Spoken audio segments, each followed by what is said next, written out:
बेंगलुरु की व्यालिकावल की एक शांत सी गली में, जहां एक साधारण इमारत की पहली मंजिल पर 29 वर्षीय महालक्ष्मी दास रहती थी, कुछ दिनों से अजीब दुर्गंध फैली हुई थी। इमारत के मालिक जयराम को अचानक ये गंध महसूस हुई। उन्होंने अपने पड़ोसियों से बात की और जब कुछ पता न चला तो उन्होंने महालक्ष्मी की मां और बड़ी बहन को फोन किया। महालक्ष्मी के परिवार के पास ये फोन उस दिन आया जब उन्हें बिल्कुल अंदाजा भी नहीं था कि उनकी बेटी के साथ कुछ भयावह हो चुका है। महालक्ष्मी एक साधारण जिंदगी जी रही थी। वो बेंगलुरु के एक मॉल में काम करती थी और अकेले एक छोटे से फ्लैट में रह रही थी। 5 महीने से महालक्ष्मी व्यालिकावल के पाइपलाइन रोड पर स्थित इस फ्लैट में रह रही थी, जबकि पहले उनके बड़े भाई भी उनके साथ रहते थे। हालांकि महालक्ष्मी का वैवाहिक जीवन सुखद नहीं रहा। पति से अलग होने के बाद वह अकेले ही अपना जीवन बिता रही थी। पिछले कुछ दिनों से कोई महालक्ष्मी से संपर्क नहीं कर पाया था। उनके मोबाइल फोन पर भी कोई जवाब नहीं आ रहा था। ये चुप्पी 12 सितंबर से शुरू हुई थी, लेकिन किसी ने उस समय से गंभीरता से नहीं लिया। मगर अब स्थिति बदल चुकी थी।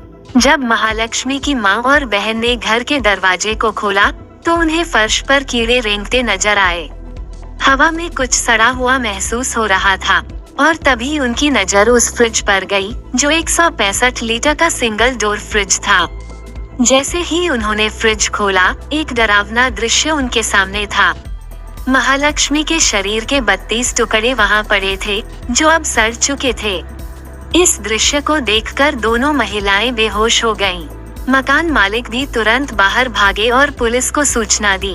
जब पुलिस मौके पर पहुंची, तो दुर्गंध इतनी तीव्र थी कि मास्क और रुमाल के बिना वहां खड़ा होना मुमकिन नहीं था। पुलिस ने तुरंत कार्रवाई करते हुए शरीर के टुकड़ों को पोस्टमार्टम के लिए भेजा। पड़ोसियों से पूछताछ की गई।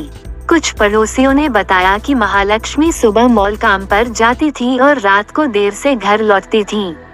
उनके घर से ज्यादा आना जाना नहीं होता था, लेकिन एक शख्स अक्सर उन्हें सुबह ले जाता और रात को वापस छोड़ता था। पुलिस को शक है कि यह शख्स ही महालक्ष्मी का हत्यारा हो सकता है। अब पुलिस जांच में जुटी है, लेकिन यह मामला बेंगलुरु के शांत माहौल में एक डरावनी कहानी बनकर सामने आया है। महालक्ष्मी की हत्या ने पूरे शहर को हिलाकर रख दिया है और यह घटना लोगों को एक बार फिर से 2022 में हुए श्रद्धा वोका हत्याकांड की याद दिला रही है, जहां श्रद्धा को भी उसके लिव इन पार्टनर ने मारकर फ्रिज में रख दिया था।